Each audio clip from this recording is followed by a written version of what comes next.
overall electrification strategy from a global and corporate standpoint, not just for electric vehicles as products, but also as far as how we're supporting the environment and the zero CO2 emissions goal that we've got that will happen between now and 2030 and to 2050. So I think it really just follows along with the overall strategy, not just about our products, but also how we deliver the products.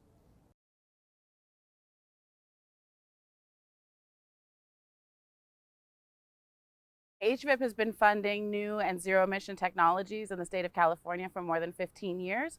We've recently created this set aside for smaller fleets in order to encourage them to adopt new technology, and we're really excited to see it here deployed with a large carrier like Nissan and working out of the ports of Los Angeles and Long Beach, a disadvantaged community experiencing high pollution from the trucking sector here.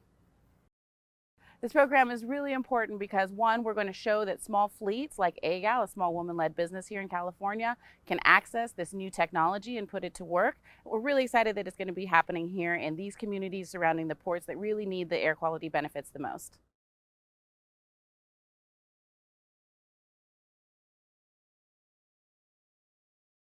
This is truly a monumental moment in automotive history.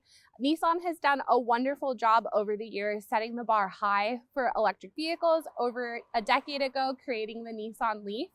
To have the first ever delivery on a battery electric vehicle with the Nissan Ariya, an all-electric vehicle, is truly a spectacular moment. Nissan is truly setting the bar high in carbon neutrality.